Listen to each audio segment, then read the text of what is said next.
"Tell me the landscape in which you live," wrote Jose Ortega y Gasset, "and I will tell you who you are."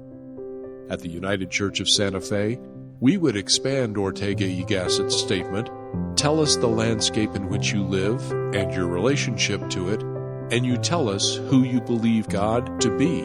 This brief video shares some of the ways the United Church of Santa Fe has sought to deepen and expand our relationship with God through a greater understanding of both the landscape in which we live and the biblical landscape of our faith.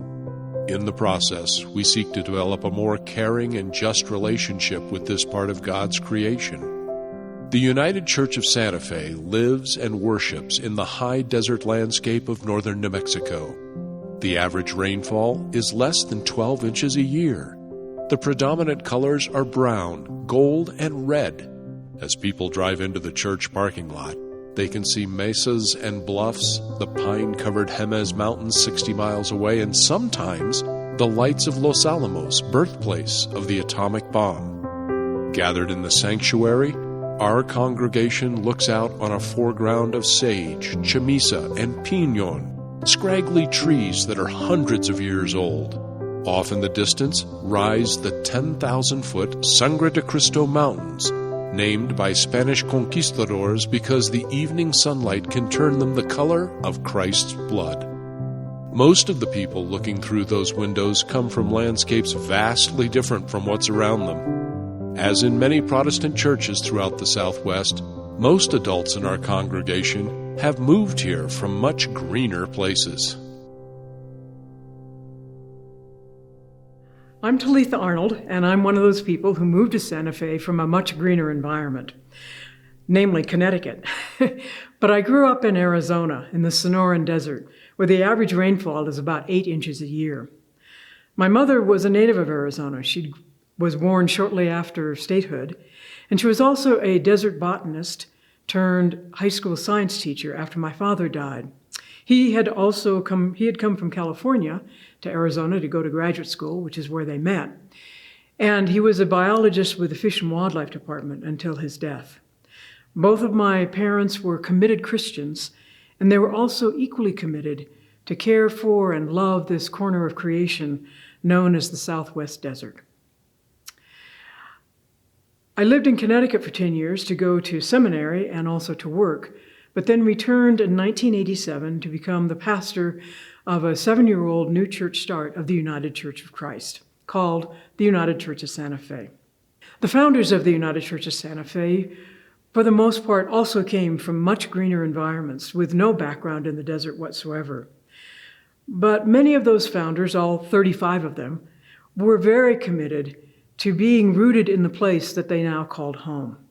And so the very first covenant of the United Church included not only statements about what we believed about God and what we believed about the Christian faith and caring for our neighbor, caring for the rest of this world, but also some statements such as, we honor the heritage of Santa Fe and we give ourselves to its challenges and opportunities.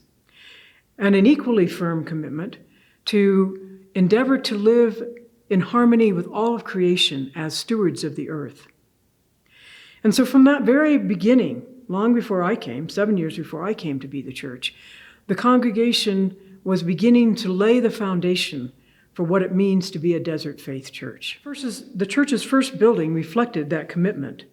Unlike the UCC church where I grew up in Tempe, Arizona, with its tall white steeple and a slant roof to keep the snow off in the middle of the Sonoran Desert, United's original sanctuary has an adobe wall, a traditional building material used by both the Pueblo peoples and Hispanic Catholics, the adobe wall that keeps the room warm in the winter and cool in the summer. The sanctuary and all other rooms have multiple windows to let in natural light and also to connect people with the natural world around them. In the Nurture Center, for our kindergartners and younger, the windows are low so that the little ones can look out and connect with creation too. The covenant to live in harmony with all creation is also reflected in the landscaping around the church and our commitment to conserving water. Linda Churchill is the longtime chair of our landscape task force. She can take it from here. My name is Linda Churchill. I'm originally from the Midwest, mostly Wisconsin, and I've been in Santa Fe for about 35 years now. The landscape in the upper Midwest where I grew up is very green, rolling hills. Everything feels very soft and humid. And when I came to Santa Fe, there is a pretty stark contrast. It's green, but in a different way. There's many hues of browns. You really notice the details of the landscape here. It's not all soft and cushy like it is in the upper Midwest. So some ways the landscaping project embodied the principles that we wanted to show people. Were in our choice of plants, we chose almost all native plants to this area and then some drought-tolerant adapted plants so that they could show people and the landscape that you didn't need a whole lot of inputs to make a beautiful and healthy space.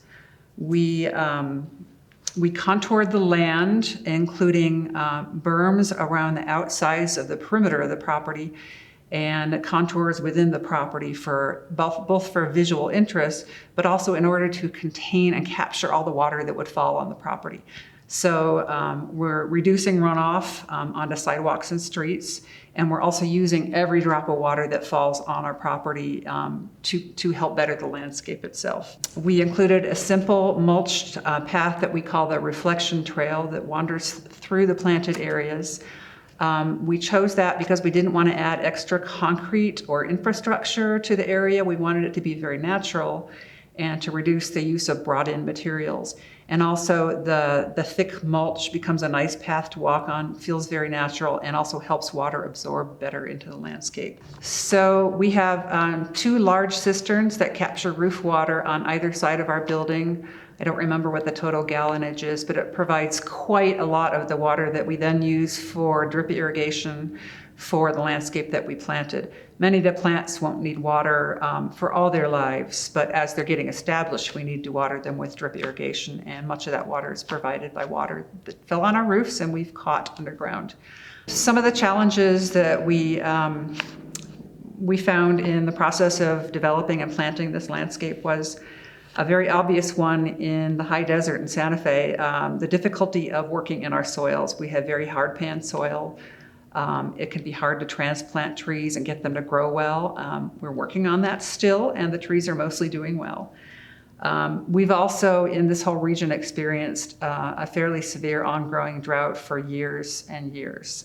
There's also occasional unexpected maintenance that occurs because our plantings are so naturalistic looking. We have a long sidewalk area that adjoins part of our landscape, and that part of the landscape is very naturalistic with shrubs and grasses, and twice now city maintenance crews have come by and mowed down the areas that we planted thinking it was weeds. So we've had discussions with the city about that. All life is important here. Every little detail makes a difference. All life had to work hard, almost to the point of struggle, to be able to make it here.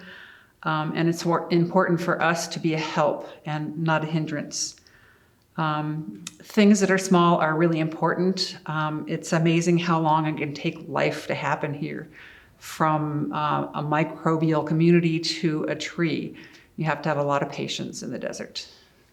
Learning from this landscape also means learning from the people who have lived in this land of little rain and much sky for a lot longer than Protestant Christians.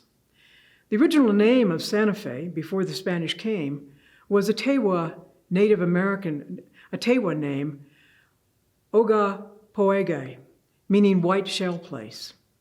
People have lived in this land for centuries, if not thousands of years, learning from the land itself and the creation all around them, about the Creator, how to live with one another, how to live in harmony with that creation.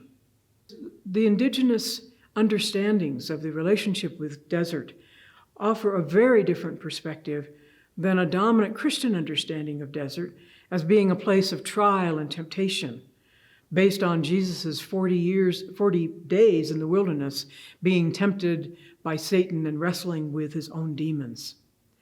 Instead, for the Tewa, Tiwa, and other Pueblo peoples, for the Navajo Dene, the Apache, and all of the people who live in this desert area, the desert is not a place of trial and temptation, but it is a place that they call home.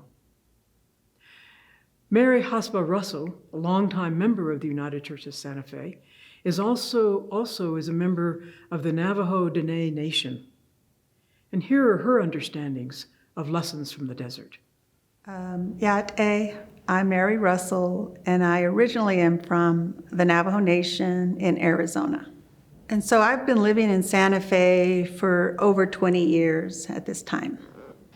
Well, desert faith means to me that where we're living is a very arid place, but it's a very unique and special place because there's not a lot of water. We have to be, very conservative with how we live here in the desert and not take a lot from the lands here.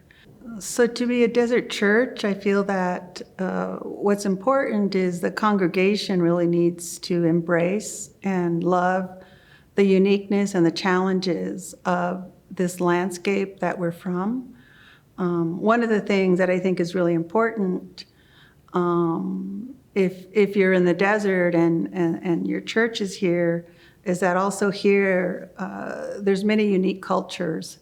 And one of the unique cultures is the Tewa, or the Tsuki people, who were indigenous to these lands. And so a church here needs to respect and understand that there were unique challenges for those indigenous people, and that they loved and cared for this land for centuries. And so I think it's really important to respect that and honor those ancestors and also the Tewa people that still live here.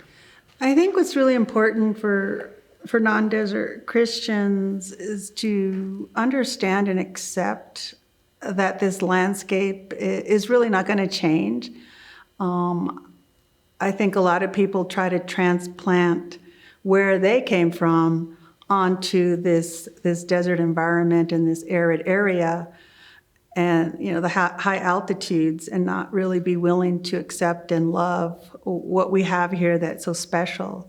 And so a lot of times people try to bring in having big green lawns and things like that, and that is just not a part of what this landscape is. And so I think really accepting and loving the beauty of the desert, and especially when we have these rains that come in a flash, and then next thing you know, they're gone, but there's always a lot of sunshine. And so I think, recognizing that there is beauty in everything that is here, even though it may not be green and wonderful, like, say, where people have come from. And so centering yourself within this landscape is really important, and loving what you have here. And the challenges of growing, and the challenges of how to love and be respectful of water, because we don't have a lot of it.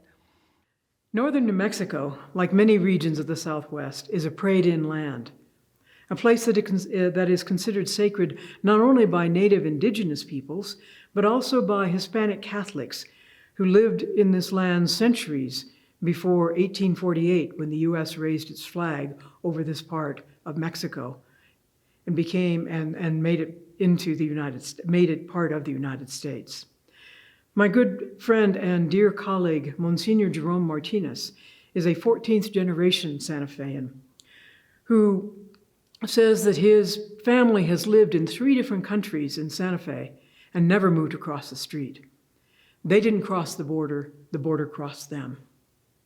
And for those early Spanish settlers and their children and grandchildren who came into this area in the 1600s and then on into the 1700s, New Mexico was a new place, New Spain as they called it, but it was also a familiar place because the topography and climate of this region, this high desert part of New Mexico, is very similar to the Iberian Peninsula from which those European Spanish settlers came. And given the isolation that they then experienced for 300 years, they also found this land to be sacred and made sacred art paintings, carvings, boltos, santos, and straw applique to adorn their houses and their places of worship, to remind themselves both of the land that they were now living in, their homeland of the Iberian Peninsula, and most of all, their relationship with the God who was with them in all lands. Juanito Jimenez is a multi-generational northern New Mexican. His family has been here in this area for generations. He is also a santo, which means a painter of Spanish colonial art icons. He also has a very deep understanding of this land being sacred, not only because of the presence of his people and his particular tradition, but also the presence of many generations who have gone before. Here's Juanito talking about his art and about this sacred land. You go back into the realm of time of what prevailed here in northern New Mexico, and I sometimes think of certain dates that have an impact on the history of santos here in New Mexico.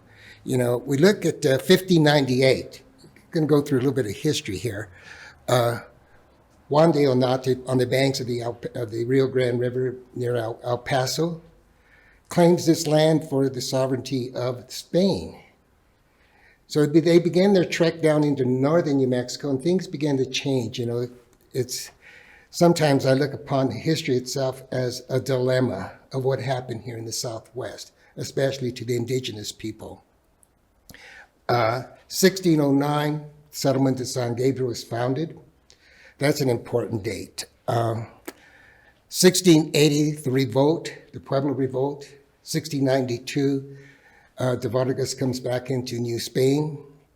And things began to really change then. The Franciscan friars see this place as it's a very hostile land. She becomes the stepchild of Spain, this area. There are no riches to be found. So the Franciscan friars, there's one Franciscan friar by the name of Franciscan Friar B and C, and they began to do religious paintings on hide. And eventually they take in the indigenous people and teach them how to do it. And as time goes on, as the period of time goes on, we go to 1821. This area wins their freedom from Spain. Okay, so things are rapidly changing here. And then 1849, General Kearny comes through here. Then the Santa Fe Trail opens up. So all this is changing here in New Spain. And the only thing that keeps people together here, because look upon New Mexico as a stepchild. There are no riches to be found here. Life is hard. And the only thing that keeps people together is their religion, Catholicism. When we do a retablo, basically we use wood that is indigenous to this area, ponderosa pine, and then we mix it with animal hide glue and gypsum, and that's your base. It becomes like a miniature fresco. Since we were so far removed from any type of art supplies, the local santero depended upon materials that he could find here. And most likely, I would say that they learned what pigments to use, what plants to use from the indigenous people that lived here. New Mexico is a very, very special place in my heart. And I look out on top of the hill every day and watch the sky fade, and I bless myself. As you walk upon the soil, always keep in mind that others have walked upon that ground too. Environmental ethicist Larry Rasmussen is Professor Emeritus of Social Ethics from Union Seminary. He and his wife, Nyla, moved to Santa Fe from the canyons of New York in 2004. And over the last almost 20 years, both of them have been instrumental in helping deepen and develop United's desert faith.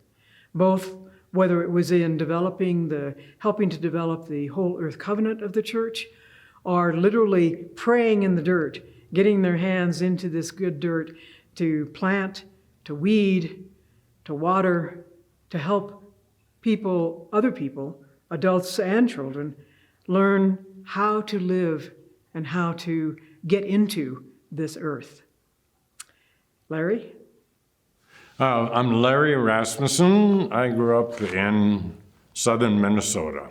The high mountain desert was totally new for us because Minnesota is lush farmland, and you don't worry about water, for example.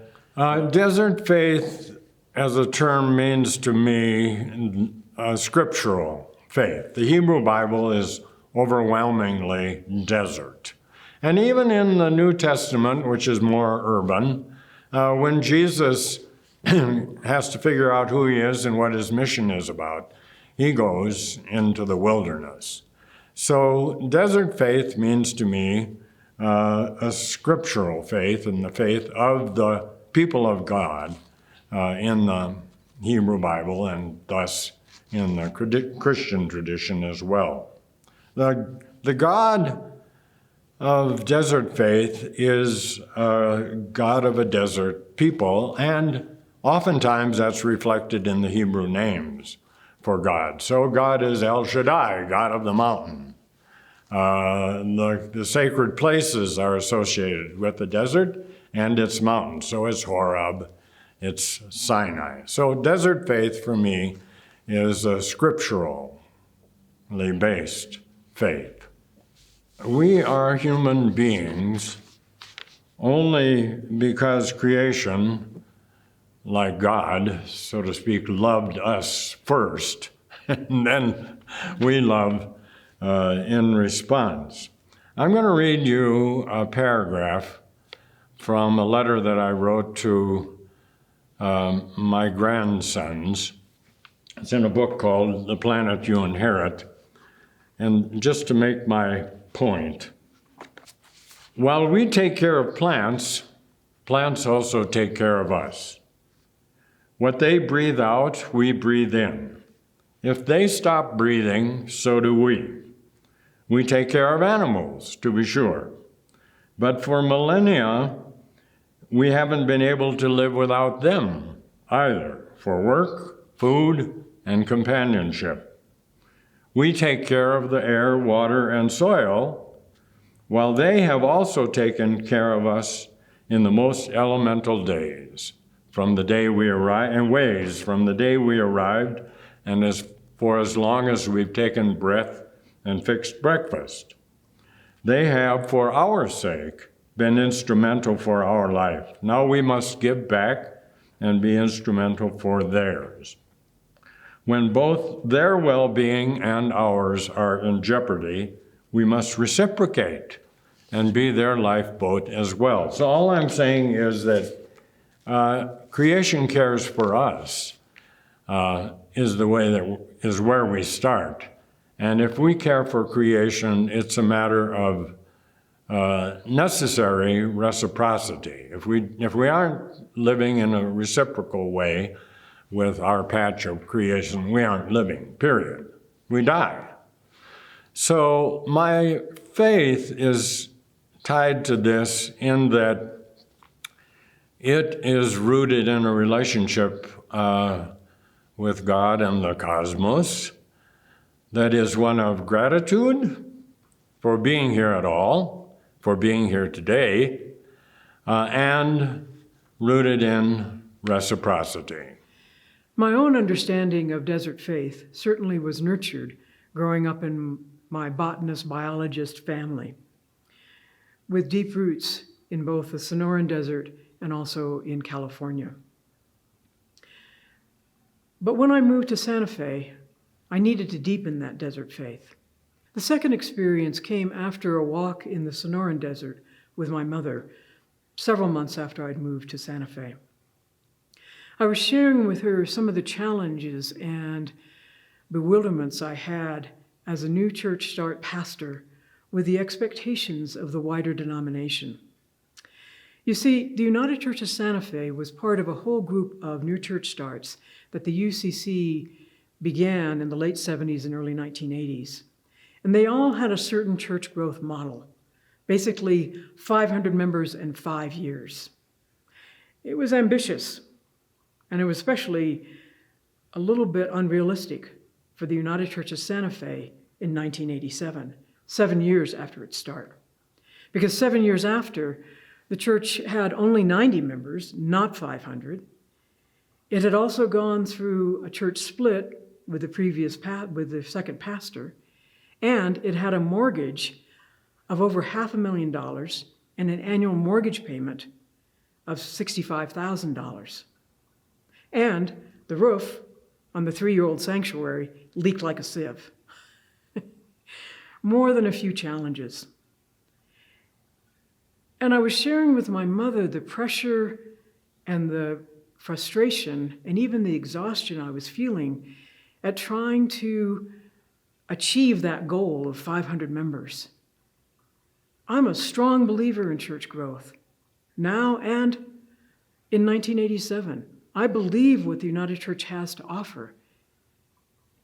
But at the same time, I also knew that that model, business model, if you will, was simply unrealistic and not sustainable. I can't do it, I said to my mom. I'm not even sure I should be doing it because it doesn't feel like that's going to sustain. It feels like some kind of big old tumbleweed that's going to grow real fast and then blow away in the first wind, the first time things get hard. They've already sort of had that experience. But that's not what the wider denomination is telling me I should be about. I don't know what I should do. My mother and I were walking through, again, stands of tall, big saguaros, 150 years old, 60 feet tall, but also looking for tiny, tiny little saguaros, only 1 or 2 feet tall, growing up in the shade of a nurse tree, a palo verde, that would protect it from the harsh sun and the other elements. And walking by saguaros that were maybe only 4 feet tall, but were 50 or 60 years old. And all the other desert plants.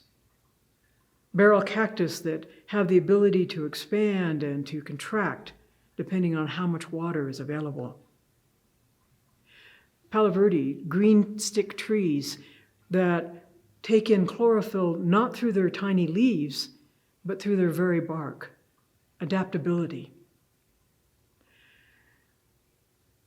And as we walked, my mom finally said to me, "Well, you say you can't do it.